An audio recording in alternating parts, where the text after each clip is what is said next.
Hi, good evening. I am Ganga. Today I am going to recite my poem in Tamil, my mother tongue. There will be no translation for the poems.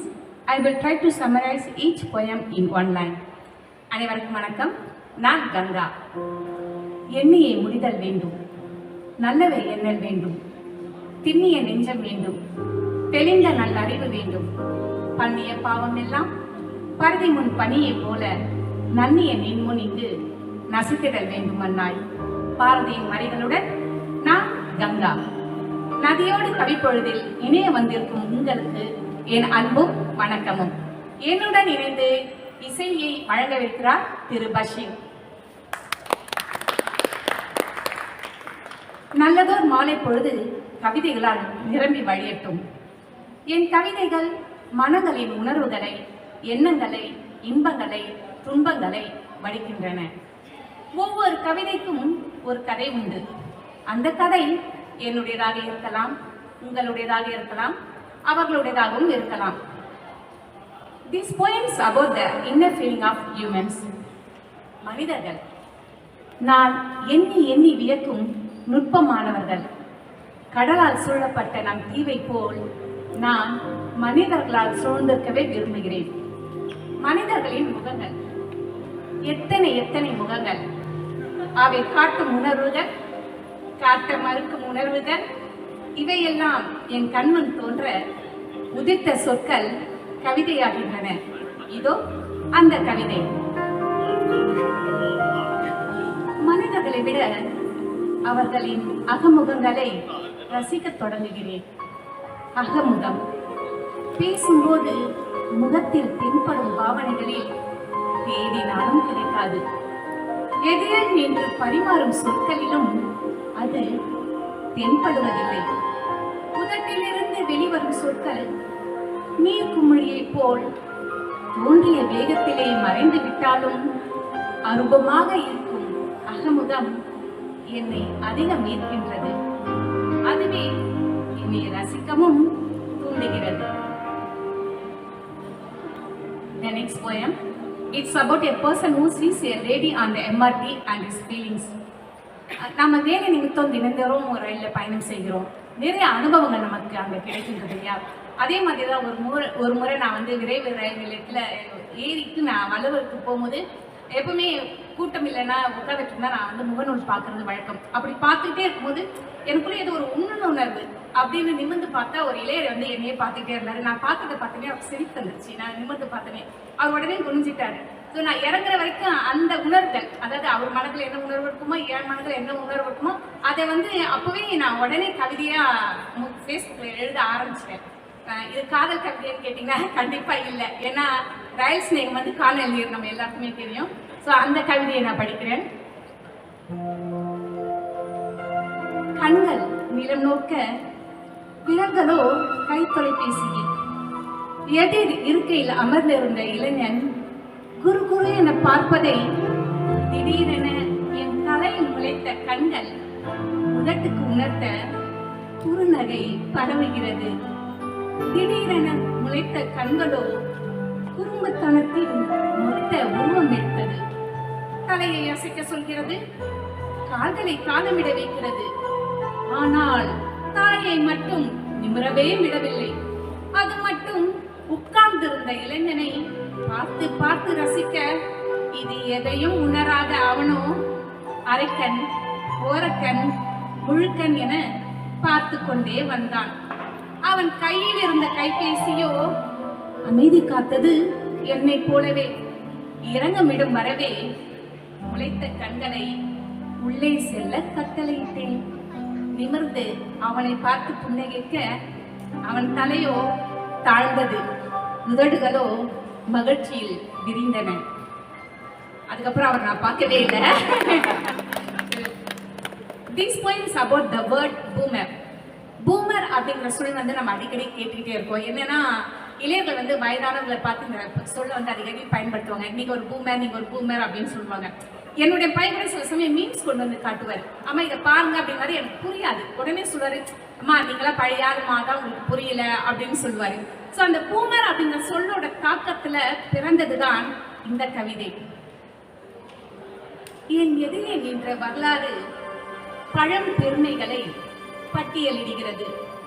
நானும் சளைக்காமல் தற்கால பெருமைகளை ஒவ்வொன்றாக அதன் முன் அடுக்குகிறேன். பட்டியலின் நீளம் அதிகரிக்க அதிகரிக்க முடிவில் செய்வதறியாத நான் நீ ஒரு பூமர் என்று கூறி பழி தீர்த்துக் கொண்டேன்.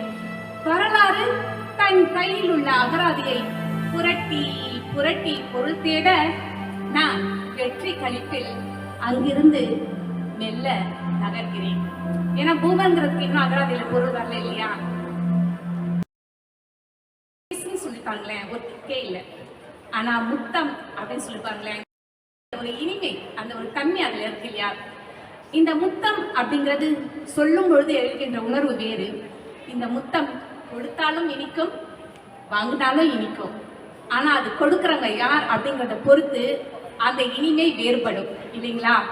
குழந்தைக்கு நாம் தரும் முத்தம், குழந்தை நமக்கு தரும் முத்தம், கணவன் மனைவியின் நெற்றியில் இடும் முத்தம், காதலி காதலன் நுனி மூக்கில் இடும் முத்தம். இப்படி முத்தம் வேறு வேறு உணர்வுகளை தந்து கொண்டே இருக்கிறது இல்லையா? இதை அடுக்கிக்கிட்டே போகலாம்.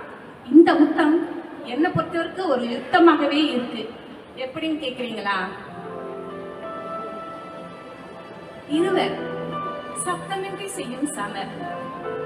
யார் வெற்றி பெற்றாலும் மீண்டும் தொடரும் இந்த யுத்தம். கொடுக்கும் போதும் மகிழ்ச்சி தரும், வட்டியுடன் திருப்பி தரும் போதும் மகிழ்ச்சி தரும் ஒரே கடன். கன்னம், நெற்றி, உதடு என உறவுகள் கொடுப்பதற்கென வேறுபாடு காட்டும். எனினும் காட்டும் அன்பில் பேதமில்லை.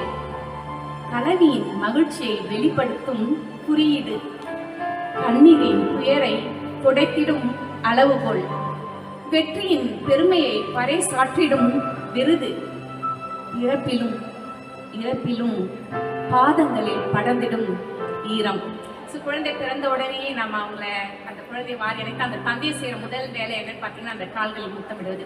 அதே மாதிரிதான் ஒருவர் இறந்த பிறகு வழி அனுப்பும் போதும் குடும்பத்துக்கு நெருங்கினவங்க காலை அணைத்து முத்தம் கொடுப்பாங்க. ஸோ இந்த முத்தம் அப்படின்றது ஒவ்வொரு நேரத்துக்கு ஒவ்வொரு உணர்வுகளை கொடுக்க வல்லது. அதனால முத்தம் கொடுத்து கொண்டே இருங்க குழந்தைகளுக்கு. This poem, a husband who works overseas away from his family. எனக்கு சங்க இலக்கிய பாடல்கள் ரொம்பவே பிடிக்கும். அடிக்கடி அதை நான் படிப்பேன். ஆனா இது வரைக்கும் மரபு கவிதை எழுத நான் முற்பட்டதே இல்லை. எழுதணும் நான் ஆசை இருக்கு, ஆனா ஒரு கொஞ்சம் பயமும் இருக்கு, அதனால நான் எழுதுனது இல்லை. ஆனா அந்த சங்க இலக்கிய முறையிலேயே கவிதைகள் எழுதணும்னு நினைச்சிருக்கேன். இது வரைக்கும் ஒரு 10-15 கவிதைகள் எழுதியிருக்கேன். சங்க இலக்கியத்துல குறிப்பா பாத்தீங்கன்னா அகநானூர்ல எல்லாம் குறுந்தொகை இதுல என்ன சொல்லியிருப்பாங்கன்னா, கணவன் மனைவியை விட்டுட்டு பொருள் தேட வேறு நாட்டுக்கு போயிருப்பான். அப்ப அந்த மனைவி ஏக்கத்தோட இருப்பாங்க. அப்படி இருக்கும் பொழுது ஒண்ணு அவங்களுடைய அம்மாவோ அல்லது செவிலித்தாயோ அல்லது தோழியோ அந்த தலைவியோட உணர்வுகளை கடத்துவாங்க. தலைவனுக்கோ இல்ல பொதுவாகவோ அந்த உணர்வுகளை கடத்துவாங்க. ஸோ அப்படி ஒரு உணர்வை, அதாவது தலைவி வருந்துகின்ற அந்த ஏக்கத்தை கவிதையாக்கினேன். தோழி சொல்வது போல கவிதையாக்கினேன்.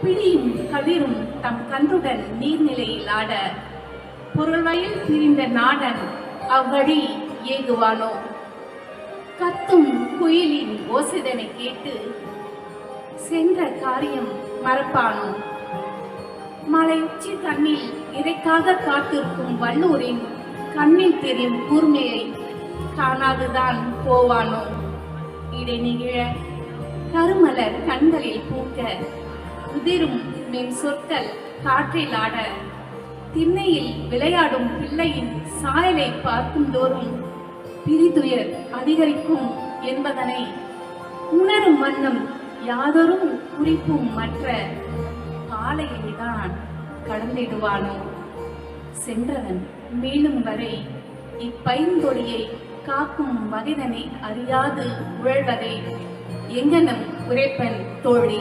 இன்னைக்கும் பார்த்தீங்கன்னா நமக்கு உற்ற தோழியா இருக்கிறவங்க தான் நம்மளுடைய உணர்வுகள் எல்லாம் முழுமையா புரிஞ்சிருப்பாங்க. ஸோ நம்மளுடைய சோகமா இருக்கட்டும், இன்பமா இருக்கட்டும், துன்பமா இருக்கட்டும், அதை பகிர்ந்துக்கிற ஒரு தோழி நிச்சயமா எல்லாருக்குமே வேணும். வாட்ஸ்அப் அல்லது புலனம் அதில் நம்ம ஒரு தகவல் அனுப்பணும்னா அவங்க படிச்சிட்டாங்களா இல்லையான்னு தெரியறதுக்கு 2 டிக் வரும். அந்த டிக்கில் வந்து நீல நிறம் இருக்கும். அந்த நீல நிறத்தை பார்த்தோன்னே நம்ம தெரிஞ்சுப்போம். என்ன தெரியும்? அவங்க அந்த செய்தியை படிச்சுட்டாங்க. இப்போ நீல நிறமே இல்லை. நான் செய்தியை அனுப்பிட்டேன். அவங்க படிச்சாங்களா இல்லையா தெரியுமா? பதில் அனுப்புற வரைக்கும் அவங்க படிச்சாங்களா இல்லையாங்கிற ஒரு குழப்பத்திலே இருப்போம். சரி, ஏன் இந்த நீல நிறத்துக்கு அவங்க எடுத்துட்டாங்க? என்ன காரணமா இருக்கும்? ஏன் அதை அப்படி அவங்க வச்சிருக்காங்க அப்படின்னு யோசித்தப்ப தோன்றிய கவிதை இது. இது ஒரு மனோவியல் அந்த நோக்கில் எழுதுன்னு கூட நீங்க நினைச்சுக்கலாம். ஏன்னா இது அவங்களுடைய மனம் எப்படி இருக்கும்னு நான் நினைத்து எழுதிய கவிதை. வாட்ஸ்அப்பில் நீல நிறம் வராத அந்த 2 டிக்குகளும் எத்தனை அதிர்ஷ்டம் நிரம்பியவை. அனுப்பப்பட்ட செய்தி படிக்கப்பட்டதா இல்லையாவென்றே அறிய செய்யாமல் ரகசியம் காக்கின்றன. அனுப்பியவர்களுக்கும் உடனே பதில் தரும் அவசியம் இல்லாததால் நீண்ட ஓய்வெடுத்துக் கொண்டு மன உளைச்சலை தவிர்க்கின்றன. குறுஞ்செய்தியை அப்போதுதான் பார்த்ததாக முன் தயாரிப்பு பதிலை 1 வாரம் கழித்து கூட அனுப்பும் உரிமையை எடுத்துக்கொள்கின்றன. வாட்ஸ்அப் ஸ்டேட்டஸை பார்த்தாலும் எதையும் பார்க்காத ஒரு மாயையை உண்டாக்கும் மோன நிலையை உருவாக்கி மகிழ்கின்றன. நீல நிற டிக்குகளை விட நிறமில்லா டிக்குகள் சுதந்திரமாக உலவுகின்றன வாட்ஸ்அப் உலகில். ஏன்னா அவங்க நம்ம ஸ்டேட்டஸ் பார்த்தாலும் நமக்கு தெரியாது. நம்ம தகவல் குறுஞ்செய்தி அனுப்பிட்டு 1 வாரம் கழிச்சு ஐயோ நான் பார்க்கவே இல்லை இப்போதான் பார்த்தேன்னு சொன்னாலும் நம்ம நம்பிதான் ஆகணும். ஸோ அதெல்லாம் அந்த ஒரு அனுபவத்தின் வாயிலாக தான் இந்த கவிதையை எழுதுனது. This points about posting on Instagram. நான் ஏன் ஒரு லைன் ஆங்கிலத்தில் சொல்லணும்னா பிற மொழி பேசுகிறவங்களும் இருக்காங்க. அவங்களுக்கு என் கவிதை முழுவதையும் நான் ஆங்கிலத்தை மொழிபெயர்த்து சொல்ல முடியாது. ஆனால் என்னுடைய கவிதையோட அந்த சாரம் என்னங்கிறத மட்டும் நான் ஒரு வரியில் அவங்களுக்கு சொல்கிறேன். இந்த கவிதை ஏன்னா என்னுடைய ஒவ்வொரு கதையும் நான் ஏற்கனவே தொடங்கும் போதே சொன்னேன். எல்லாமே வந்து ஒரு அனுபவத்துக்கு உட்பட்டது. ஒரு கதை இருக்கு. அந்த கதை எந்தா இருக்கலாம், உங்களுக்கா இருக்கலாம், யாரா இருக்கலாம். அதனால இந்த கதை வந்து பொதுவான ஒரு கவிதையா எடுத்துக்கங்க. என்னோட தனிப்பட்ட அனுபவம் மட்டும் எடுத்துக்காதீங்க. டிஸ்க்ளைமர் போட்டுறேன். நான் ஒரு முறை சிங்க அலங்காரம் செய்ய போயிருந்தேன். அப்படி சிங்க அலங்காரம் செய்யும்போது நம்ம வந்து தொடர்ச்சியா போறவங்களா இருந்தா அவங்க என்ன பண்ணுவாங்க அப்படின்னா நமக்கு உடனே வந்து ஒரு கிரீன் டீயை வைப்பாங்க முன்னாடி, இல்லை ஏதாவது வேணுமான்னு கேட்டு கொடுப்பாங்க. அதுக்கப்புறம் வந்து கொஞ்சம் கொஞ்சமா என்னென்ன பிளான் இருக்கு அப்படின்னு சொல்லி நம்ம மண்டே கழுவ ஆரம்பிச்சிருவாங்க. இதை செய்யுங்க அதை செய்யுங்க. ஸோ அந்த நேரத்தில் வந்து நான் இன்ஸ்டாகிராம் பார்த்துக்கிட்டே இருக்கும்போது நிறைய புகைப்படங்கள் வரும் அதில். அப்போ யோசித்தேன், ஏன் வந்து ஃபேஸ்புக்கை விட இன்ஸ்டாவை அதிகம் விரும்புகிறாங்க, என்ன காரணமாக இருக்கும்னு. நீங்கள் பார்த்தீங்கன்னா அந்த முகநூல் அந்த ஃபேஸ்புக் எது வேணா சொல்லலையா, அந்த முகநூலில் பார்த்தீங்கன்னா குறியீடுகள், அந்த விருப்ப குறியீடுகள் வந்து இதயமாக இருக்கும், கோபமாக இருக்கும், அல்லது அனுதாபம், கேர் அந்த மாதிரி இருக்கும், வெறுப்பை கூட உமிழும். ஆனால் இன்ஸ்டாவில் பார்த்தீங்கன்னா ரொம்ப நல்லது, வெறும் ஹார்ட் மட்டும்தான் இருக்கும். அதை தவிர்த்து வேறு எதுவுமே இருக்காது. அதனால தான் நிறைய பேர் வந்து இன்ஸ்டாவில் விரும்புகிறாங்களோ அப்படின்னு அந்த இடத்துல எனக்கு தோணுச்சு. ஸோ தோணுன உடனே நான் எழுதின கவிதை தான் இது. நான் எப்பவுமே என் நண்பர்கிட்ட சொன்னேன், என்னுடைய கவிதைகளை வந்து நான் அதிகமாக திருத்த மாட்டேன். எனக்கு எப்போ என்ன தோணுதோ அதை தான் எழுதுவேன். ஓரிரு சொற்களை எங்கேயாவது மாற்றணும்னு தோணுனாலே அப்படியே அதை நான் தொடவே மாட்டேன். ஸோ அந்த இன்ஸ்டா அனுபவத்தை இணைத்து எழுதிய கவிதை. சிகை அலங்கார கூடத்தில் கூந்தலை அலசிய பூனை கண்ணன் டார்க் மெரூன் நிறத்தை பூசுவதற்கு முன் தலையை மெல்ல மசாஜ் செய்ய கண்கள் சொக்கும் அந்த நொடி மெல்லிய குரலில் ஒலிக்கிறது. காத்திருக்கும் 1 மணி நேரத்திற்குள் வெடிமெடி செய்யலாமே. குடித்த சூடான கிரீன் டீ கதகதப்பில் தலையை மேலும் கீழும் அசைய அடுத்த நொடி கைவிரலை ஒரு யுவதியும் பாதங்கள் 2 அவள் தோழியும் துவாரக பாலர்களாக பற்றி கொண்டனர். 1 மணி நேரத்தில் பரபரவென இயங்கி விரல்கள் இருப்பதையும் நீல கடலில் நீராட்டி ஜெல் பாலிஷ் பூச 10 செல்ஃபிகள் கிளிக்கினேன் இன்ஸ்டாவில் பதிவிட. தட்டச்சிகளுக்கு லைக் விழும் முகநூலை விட சின்ன சிரிப்புகளுக்கு இதயம் நழுவும் இன்ஸ்டாவே இப்போதே என் தேர்வு. இப்ப நிறைய பேர் இன்ஸ்டாக்கு மாறிட்டீங்க. நான் நினைக்கிறேன் இதுதான் காரணமாக இருக்கும் அப்படின்னு. நமக்கு தெரியும், புலம்பெயர்ந்தவர்கள் வந்து எப்பவுமே எதையோ இழந்துட்ட மாதிரியே ஒரு உணர்வோடையே இருப்பாங்க. அவங்க தங்களோட அந்த இயக்கத்தை சுமந்துக்கிட்டே அலையிறாங்களோ அப்படின்னு நான் நினைக்கிறேன். இது என்னுடைய எண்ணங்கள் தான். வாழ்கின்ற நாட்டில் என்ன பண்ணுவாங்க அப்படின்னா, பிறந்த நாட்டோட சிறப்புகள் இல்லையே அப்படின்னு சொல்லி புலம்புவாங்க. சரி, பிறந்த நாட்டுக்கு விடுமுறைக்கு போறாங்களே, அங்கயாச்சும் மகிழ்ச்சியா இருக்காங்களான்னு பார்த்தா அங்க போயிட்டு வாழ்ந்த நாட்டோட வசதிகள் இல்லையேன்னு சொல்லி வருந்துவாங்க. சோ இப்படி எங்க போனாலும் அந்த ஏக்கத்தையும் புலம்பலையும் தூக்கி கொண்டே அலைகிறாங்க என்னையும் சேர்த்து. அதை எண்ணிய போது ஏற்பட்ட தோன்றிய கவிதை. எங்கோ பறக்கும் வரிசை இசை மாறி செல்வதே இல்லை. ஒற்றை சிறகு உதிர்த்து தன் வழித்தடத்தை உறுதி செய்வதும் இல்லை.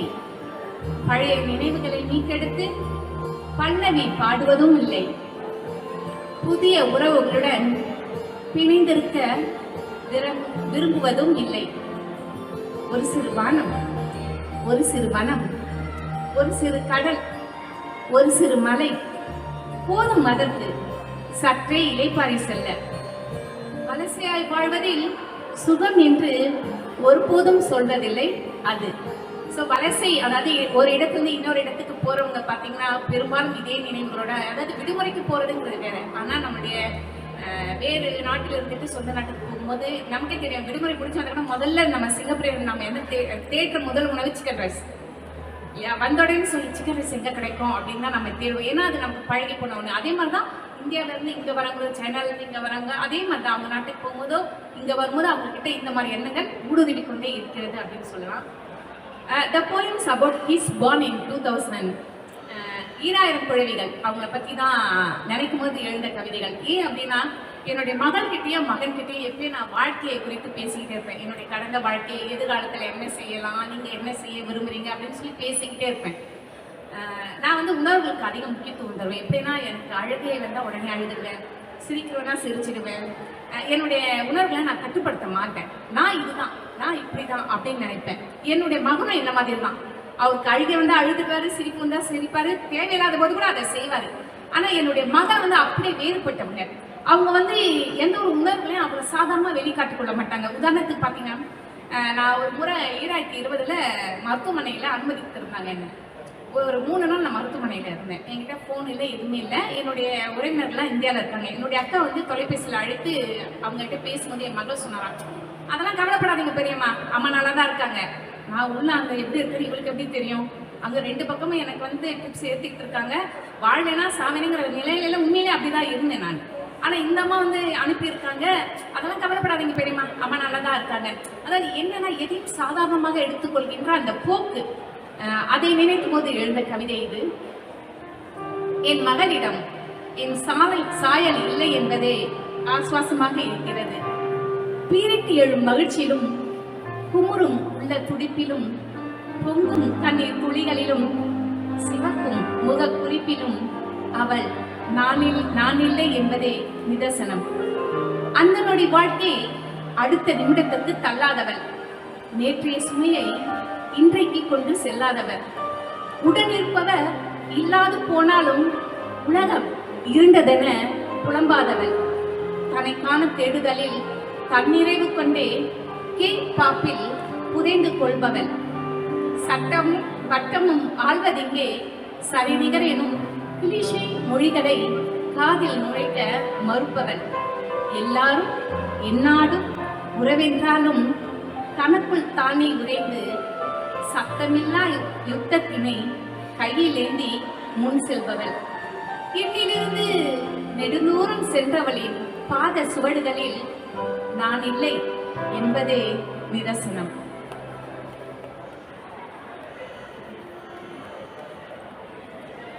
These points about the different point of views people can have. அதாவது சில நேரங்களில் ஒரு ஓவியமோ ஒரு கதையோ ஒரு கவிதையோ ஏன் திரைப்படம் கூட நாம் பார்க்குற பார்வை வேறு, அடுத்தவங்க பார்க்குற பார்வை வேறு. எனக்கு இந்த கதை இப்படி உணர்த்துது, இந்த திரைப்படம் இந்த கருத்தை சொல்லுது அப்படின்னு நான் நினைப்பேன். ஆனால் நீங்கள் வந்து இல்லை எனக்கு இப்படி தான் தோணுது, நான் அந்த மாதிரி நினைக்கல அப்படின்னு சொல்லலாம்.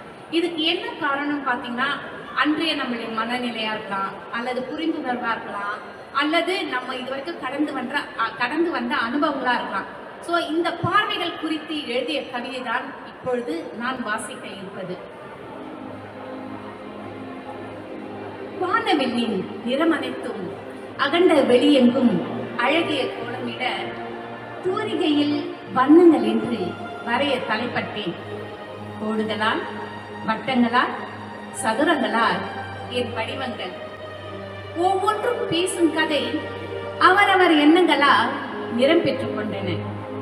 வரையும் வரை என்னோடு இருந்த ஓவியங்கள் முடித்த பின் பார்ப்பவரின் கண்களுக்குள் தஞ்சம் புக நிறமற்ற மனதிற்குள் என் கூறிகை மெல்ல வரைய தொடங்கியது வானவில்லின் நிறங்களை.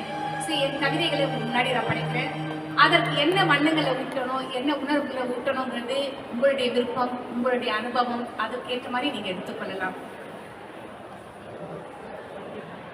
These poems about night time. இரவு, இது பல பேருக்கு பகல். உறங்காத விழிகளுக்கு அது பகல் தானே. இந்த இரவுல பல உண்மைகள் வெளிவரும். பல பொய்மைகளுக்கும் இடம் தருவதும் அந்த இரவு தான். காதல், மூடல், கூடல், சோகம், அழுகை, அவமதிப்பு என பல உணர்வுகள் சங்கமிக்கும் இரவே இந்த கவிதையை தரும்.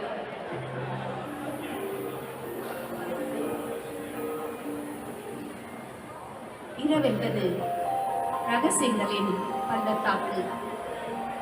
மனங்கள் இரண்டர சங்கமிக்கும் முகத்வாரம். உள்ள கிடக்கையை கடத்தும் எமோஜிகளின் ஆதிக்கம். மேகங்களோடு பயணம் செய்யும் கனவுகள் நிரம்பிய கந்தர்வ கோட்டை. பார்வையின்றி வரைந்த இருண்ட ஓவியம். மனம் பிறந்தவர்களின் ஓசை இசையாக மாறும் விந்தை உலகம். கண்ணாடி கோலைகளின் சியர்ஸ் நிரம்பிய குளக்கரை பீச்சின்னு சொல்லலாம். இத்தனைக்கு மேலாக இரவென்பது இருண்மையின் பிறப்பிடம்.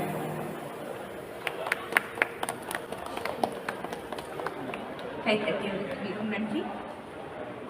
The next poem is about the tea.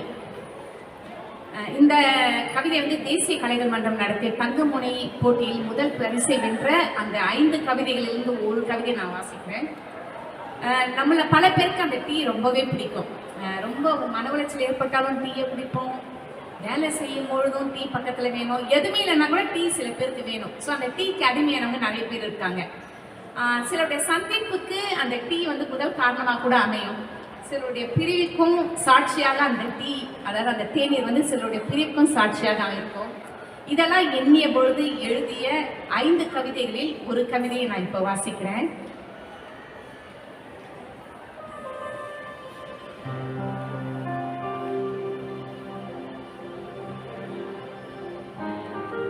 ஒரு குவளை தேநீரை என் டேபிளில் வைத்து சென்றவன் கண்களில் தெரிந்த வினாக்குறியில் ஒரு குவளை தேநீர் முன்பொரு நாள் இருவரின் சுவையை அறிந்ததை எங்கிருந்தோ பார்த்திருப்பான் என்பதை உணர்த்துகிறது. ஒரு குவளை தேநீர் ஆவி பறக்க பறக்க பரிமாறிய சொற்களை உதிர்த்து செல்கிறது. ஒரு குவளை தேநீர் கொண்டு வந்த வேகத்தில் மெல்ல உட்புறமாய் மனத்திற்குள் நினைவு சலனங்களை வட்டமிட்டு அதிர்வலைகளை பரப்புகிறது. ஒரு குவளை தேநீர் இரவின் இடைவிடாத உரையாடல்களை வீழ்க்க வைத்த தருணங்களை மீட்டெடுக்கிறது. ஒரு குவளை தேநீர் இதுவரை ஒளித்து வைத்த உறவின் அந்திம காலத்தை கடைபிடிக்கிறது. ஒரு குவளை தேநீர் மறக்க முடியாத, மறுக்க முடியாத திரவமா. ஒரு குவளை தேநீர் எப்போதும் தேநீராக மட்டுமே இருந்ததில்லை. ஏன்னா அந்த தேநீர் வந்து எல்லாத்துக்கும் சாட்சியா இருக்கு இல்லையா? அதனால அது வெறும் தேநீராக இருக்க வாய்ப்பே இல்லை. அது வந்து என்ன பொறுத்த அது ஒரு உணர்வின் சங்கமம் அப்படின்னு சொல்லலாம். அந்த டீயை வெறுத்து போனவங்களே இருக்காங்க. This poems about what I want and don't want. எனக்கு என்ன வேணும், எனக்கு என்ன வேண்டாம் அப்படிங்கிறத இந்த கவிதையில் நான் எழுதியிருக்கேன். ஏன் அப்படின்னா எனக்கு பாரதியாரை மிகவும் பிடிக்கும். அதுவும் பாரதியாரோட மனதில் உறுதி வேண்டும் அங்கிற கவிதையில் பார்த்தீங்கன்னா என்னெல்லாம் வேண்டும் பட்டியலிட்டிருப்பார் இல்லையா? ஸோ அதே மாதிரி நான் பட்டியலிட முடியாது. அவர் அளவுக்கு நமக்கு புலமை கிடையாது. ஆனால் அவருடைய அடி ஒற்றியவள் அப்படிங்கிறதால எனக்கு என்னெல்லாம் வேண்டாம், ஆனால் எனக்கு எதெல்லாம் கிடைச்சா நல்லா இருக்கும் அப்படிங்கிறத நான் கவிதை வடிவில் எழுதியிருக்கேன். இதுதான் என்னுடைய நிறைவான கவிதை. இது முடிந்த பிறகு உங்களுடைய ஒரு சில வார்த்தைகளை நான் கேட்க விரும்புகிறேன்.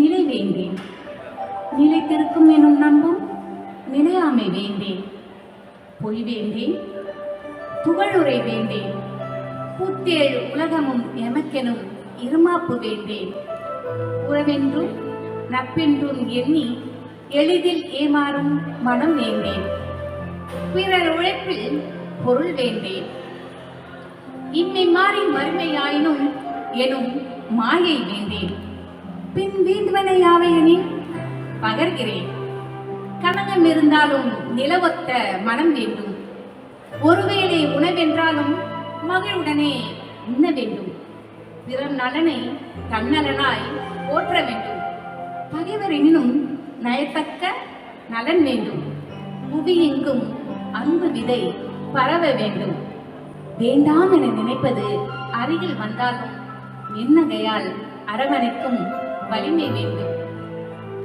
பிணி மூப்பு பேரிழப்பு என்னை நெருங்கினாலும் குழந்தை போல் சிரிக்கும் உள்ளம் வேண்டும், ஒரு நாள் வாழ்வெனினும் பூத்து குலுங்கும் மலராகும் வர வேண்டும், சாகாடு போகும் போதும் ஊரார் குடி ஒலிக்க அழும் நிலை வேண்டும், மறைந்த பின்னும் என்னை மறவாத நல் உள்ளங்கள் வேண்டும்.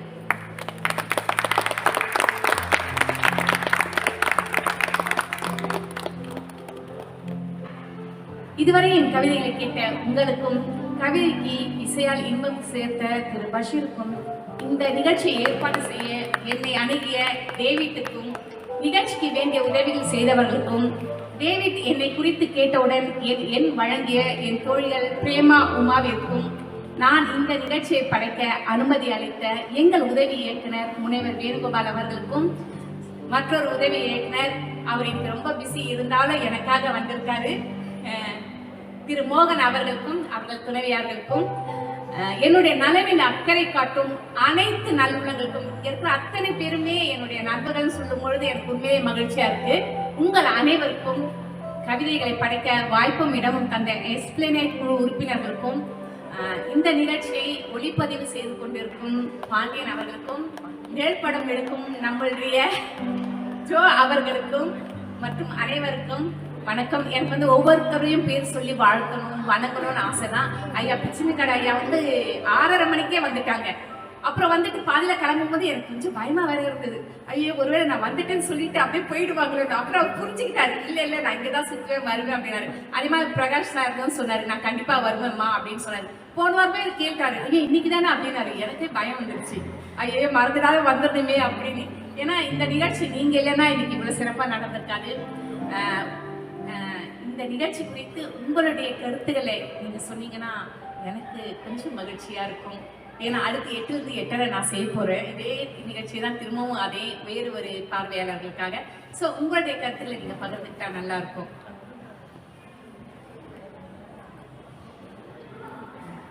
யார் முன்னாடி வர்றது யார் பின்னாடி அப்படி யோசிக்காம அந்த முதல் நாள் நானே அப்படின்னு சொல்லிட்டு நீங்க கையை எந்திரிச்சு சொன்னீங்கன்னா அவங்கள நான் இப்பவே கைத்தட்டி வரவேற்கிறேன். சொல்லுங்க, என்ன சொல்லணுமா? எந்திரிச்சு சொல்லுங்க. செம்மையா இருந்ததுன்னு சொன்னார். செம்மை செம்மைங்கிறதா செம்மன்னு ஆயிடுச்சு. ஓகே, ஏன்னா அவருடைய மகன் தாய்க்கு அப்படிதான் சொல்லணும். உங்களுக்கு கவிதையை பற்றி தெரியும், நான் என்ன சொல்லுவேன்ட்டு பொதுவாக இங்கே உட்காந்து இந்த சூழலில் இப்படி சொல்கிறத வாசிக்கும் பொழுது கேட்கறதுக்கு அது வேற ஒரு நல்ல ஃபீல் கொடுக்குது. அந்த கவிதைக்கான டேஸ்ட் தெரியுது அப்படின்னு.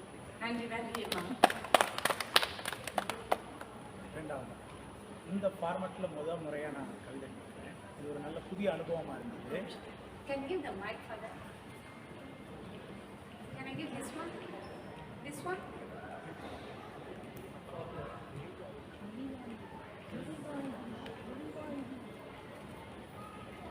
I'm sorry. ஏன்னா நீங்க பேசுறது எல்லாருக்கும் கேட்கணும் இல்லைங்களா, அதனால மன்னிக்கணும்.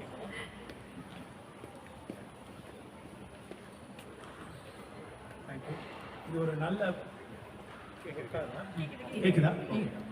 இது ஒரு புதிய அனுபவமாக இருந்தது. கவிதையை இந்த மாதிரி ஒரு ஃபார்மேட்டில் கேட்டது எனக்கு முதல் அனுபவம். ரொம்ப அருமையாக இருந்தது.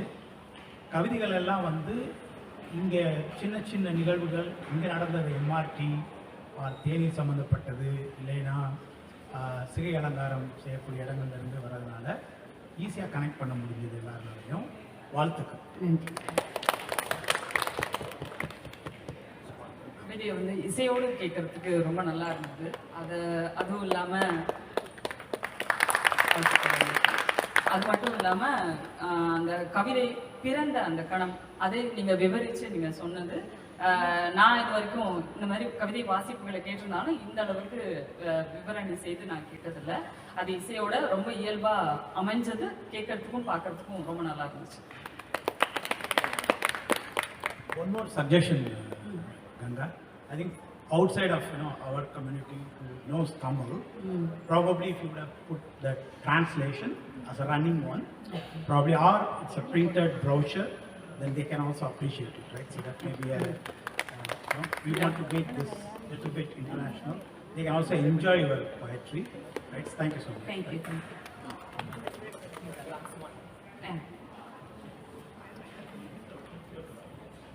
அனைவருக்கும் மாலை வணக்கம்.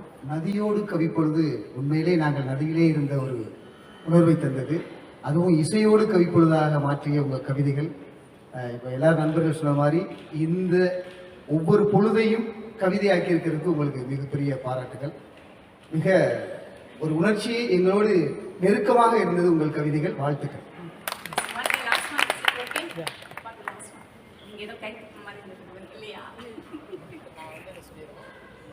எல்லாருமே வந்து இசையை வந்து பாராட்டினீங்க, அந்த அட்மாஸ்பியர் பாராட்டினீங்க. அவங்களுடைய தமிழ் அந்த உச்சரிப்பு, அவங்க அந்த சொன்ன அந்த தொனி எல்லாமே வந்து உண்மையாகவே அது எல்லாமே ஒரு சேர கோத்து நமக்கு வணங்கின மாதிரி இருந்தது. ஸோ அவங்களுக்கும் உண்மையாகவே எழுதுனது ஒன்று, படைக்கிறது இன்னொரு ரகம். ஸோ நிச்சயமாக அவங்களுக்கு பாராட்டுகள் நம்ம தெரிவித்தே ஆகணும். அனைவருக்கும் மிக்க நன்றி. ஓகே, நன்றி. நான் அடுத்து 8 இவங்க ஏதோ செட்டப் பண்ணுவாங்க போல. நம்ம ஒரு குழு புகைப்படம் எடுத்துக்கலாமே. எல்லாருமே நண்பர்கள் ஒரு குழு புகைப்படம் எடுத்துக்கலாமா? நன்றி.